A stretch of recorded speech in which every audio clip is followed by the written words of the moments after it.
बताऊँ कि रशिया में जो ड्यूरेशन है ना दोस्तों एमबीबीएस का, वो 6 साल का ईयर्स का। ठीक है, इसमें इंटर्नशिप नहीं है। 1 साल वाली जो एनएमसी मांग रही है ना इंटर्नशिप, वो नहीं है इसमें इंक्लूड। कोई आदमी आपको 5+1 बोल रहा होगा तो झूठ बोल रहा है। 5+1 प्रोग्राम इंटायरली रशिया कहीं भी नहीं है, चाहे प्राइवेट हो चाहे सरकारी हो। 6 ईयर का प्रोग्राम है जिसमें इंटर्नशिप इंक्लूड नहीं है। अब देखने का विषय ये होगा कि रशिया क्या 1 साल का ड्यूरेशन बढ़ाएगा, क्योंकि बढ़ाना ही पड़ेगा, कोई है ही नहीं। या तो फिर वो अपनी एजुकेशन पॉलिसी को चेंज करे, वो करेगा नहीं। 4-5 हज़ार स्टूडेंट के लिए क्यों चेंज करेगा, इतना बड़ा देश है।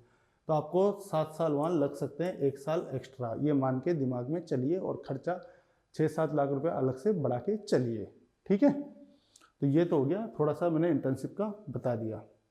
बाकी रशिया इंडियन सिटीजन को लाइसेंस देता है और वहाँ लोग काम भी करें, आराम से रशिया में एडमिशन ले सकते हैं। लेकिन वैसा मैंने पहले भी बताया कि वहाँ पे इंटर्नशिप का प्रावधान नहीं है। आपका 1 साल बढ़ेगा, जहाँ तक मुझे मालूम है 7 साल का कोर्स हो जाएगा, क्योंकि 6 साल की वहाँ एमबीबीएस होती है। लेकिन कई लोग झूठ बोलते हैं वीडियोज़ वगैरह में, वेबसाइट में, गूगल पे भी आप देखोगे तो आप सोचोगे कि गूगल तो सच बताएगा। लेकिन गूगल जो डाटा उठाता है ना, गूगल एक सर्च इंजन है लाइक दैट, जैसे चैट जीपीटी कहीं से डाटा उठाते हैं, तो वो प्राइवेट वेबसाइट का डाटा उठा लिया, एजेंट ने अपनी वेबसाइट पे कुछ भी मनगढ़ंत कहानी लिख रही है, वो उस डाटा को सोर्स बता देता है कि हमने ये रिजल्ट प्राप्त हुए। तो 5+1 दिखते आ रहा है, गूगल बता रहा है 5+1 तो होगा, ये तो सामने वाला झूठ बोला है। लेकिन आप एम्बेसी ऑफ इंडिया मॉस्को से कंफर्म कर सकते हैं। अगर आपके मन में कोई सवाल है व्हाट्सअप कर सकते हैं मेरे से। ये मैंने ऊपर की ही जानकारी बताई है। जब आप फॉर्म भरोगे एक्रेडिटेशन एग्ज़ाम का लाइसेंसिंग के लिए, तो उसमें बहुत सारी चीज़ें आपको कलेक्ट करनी है और बहुत सारी चीज़ें आपको उसमें डालनी है।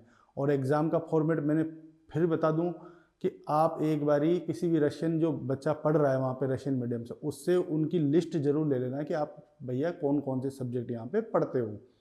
तभी आपको मालूम चलेगा कि एक्स्ट्रा क्या पढ़ना है, क्योंकि उसकी तैयारी अभी से चालू कर देना और रशियन लैंग्वेज पे कमांड रखना। और एक एनाटॉमी की बुक एक बारी उठा के देख लेना। हालांकि मुझे मालूम है कि इंग्लिश में एनाटॉमी की चीज़ें याद नहीं होती, 206 हड्डियों में से 50 के नाम याद नहीं होंगे, ये मैं दावे के साथ कह सकता हूँ। कई बच्चों को, सभी को नहीं, कई बच्चों को, तो उनको रशियन में फिर भी एक बारी कोशिश करना, थोड़ा थोड़ा सीखते जाओ अभी से, क्योंकि वहाँ हालत ख़राब होने वाली है। वहाँ कार्तोस का, मरकोव का, कापुस्ता नहीं आएगा,